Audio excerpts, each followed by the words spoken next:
Hi everybody, Mike here with Farm Wolf. It's been a little while since I've made a video, quite a while actually. So today, nothing special. I have to change the oil on this 2016 Ford Explorer. It has a 3.5 V6, and I thought, what a better way to make a video. I'm not saying my way is the right way, but I thought, well, I'm changing the oil, I'll just make a video, show you how I do it. Okay, what I've done, I've put mine up on ramps. It's just a lot easier for me to get underneath it. I don't even think I could get under it without it being elevated. Got my cardboard here. Best way I've found is kind of a long process of getting it up on ramps. But this part here, it will like touch your ramps, which I think it might be all right. It might fold up. But, you know, I was worried about ripping it off. So what I actually have to do is I come back here and I put a jack up under here and I jack the wheel up some and then push that ramp underneath the tire, and it ends up like being up in here, but it gets it up off of that rubber, and then I go on ahead and pull on up. There might be an easier way to do this. I might even be able to put like some boards and make that ramp a little more level, but that's what I've had to do. Something that I've done, and I do this with every oil change, I let the vehicle run a little bit, get it warmed up. That way it suspends whatever dirt might be in the engine. It suspends it in the oil, and in theory, you know, it should drain out more, be a cleaner oil change. I've already let the car or the Explorer warm up, so it's ready to change the oil. Got my drain pan under here. I'm gonna flip up the vent and take this cap off. And the reason why I flipped the vent up is I've left it closed before. When the oil tries to drain, it bubbles and does that bloop bloop, and then I've had it splash on me. Usually if I open up this vent, it prevents that. I got my drain pan positioned where I think it'll hit it. Like, here's my plug. Hopefully it'll go right in there and then run back down. It's a 15mm socket for this, and it's, like I said, this 3.5 V6.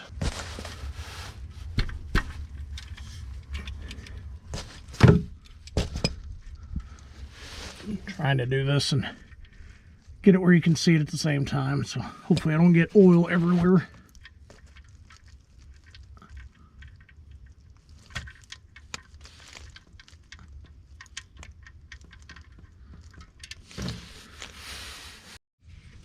Here's something I like doing. I put the mileage that it's changed at on the bottom of the oil filter. I also made a little note on this piece of cardboard. I'm going to throw that like in a glove box. That way I can keep up with when I did it. Won't forget. I've still got the drain plug out. I'm going to go ahead and take this oil filter off. I've got one of two choices. I can either use this wrench here or this socket deal that fits over it.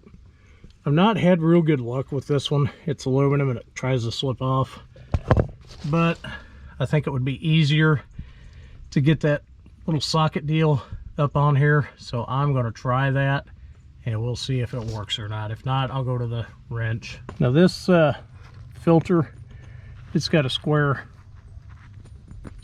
thing in there where you can put like a ratchet, but instead of doing that, I got a socket that fits over it. The reason why, I have seen these break from just using a ratchet in there, and I guess the socket gives it more surface area.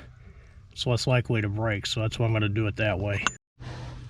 Okay, I'm going to see if I can get this up on there. I'm going to give it a little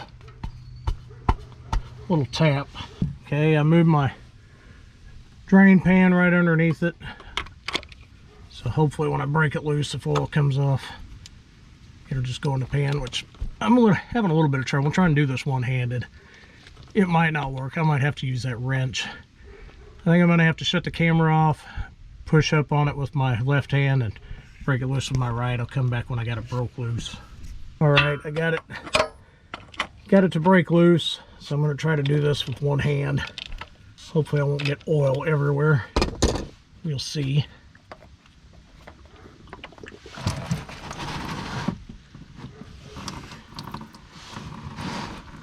I've seen videos where people put like a Dixie cup over these and keep all that from splashing, but I don't have a Dixie cup, so this is the way I had to do it. And I'm sure there's going to be people tell me, you know, I need to be wearing gloves, but I'm not. Right up here where the oil filter goes, I always try to look there and look on the oil filter itself to make sure that the rubber seal, the rubber gasket's still on the oil filter and not stuck up there. So I have had them stick up there before. Put another oil filter right on top of that seal, it's bad. So now that I got both of these drained, I'm gonna put the oil plug back in and then put the filter back on, and we'll go from there. Next, I'm going to lube up this gasket on the oil filter. It's gonna put me some oil on there. You notice I put new oil on there. A lot of guys get upset if you put used on, but I usually put used on, but just for this video, I thought I'll put new on. Something else I'm gonna do, I'm just gonna go ahead and preload this filter a little bit. I don't always do this, but I figured why not? Some people don't like doing it this way. Some people insist on it. I'm doing it this way this time. Get that started up there. I'm gonna get it snug, and then I'll just spin it about a quarter turn by hand. Not going to tighten it up with a wrench. By hand's good. Something I like to do, this excess oil drip down a little bit. I like to wipe that off because I don't want dirt collecting where that oil's dripped down. You don't have to do this, but I like doing it. I don't remember if I mentioned this or not, but I snugged that up. You know, I didn't get real crazy with that because this is aluminum. You don't want to tighten it up so tight that it strips out, but you don't want it so loose it'll back out either. So, you know, it's kind of, you could torque that if you want. I just kind of use my own judgment on it. All right, I got my funnel.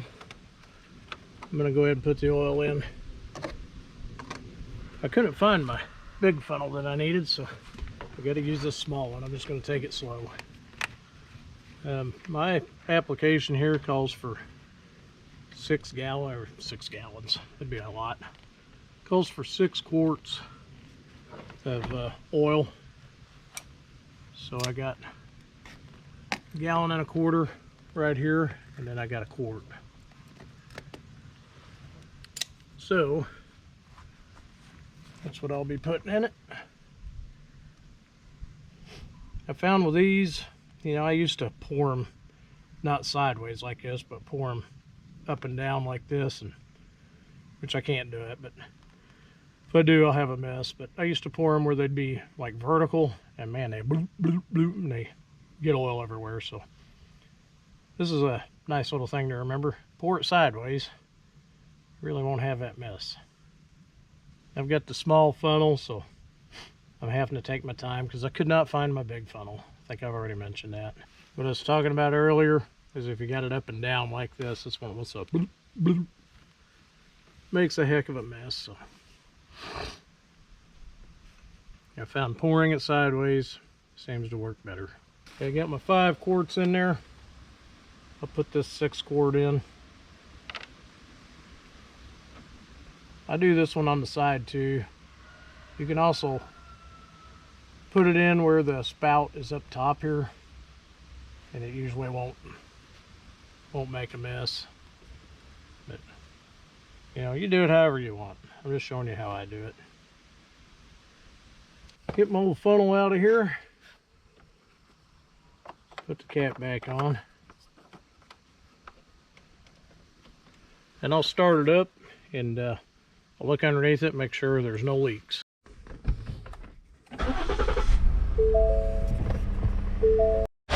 I just look up under here, make sure there's nothing dripping from the plug or oil filter, and we're good.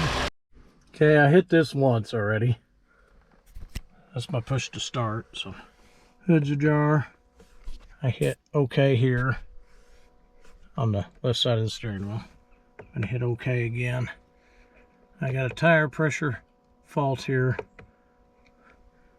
I'm gonna see if this will work. Push it to the left.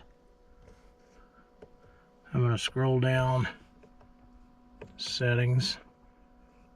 I'm gonna hit this OK for the vehicle. I'm gonna go down. Oops, I passed it. The oil life reset, I'm gonna hit OK. 8%, so I'm gonna push OK right here, the left side of the steering wheel.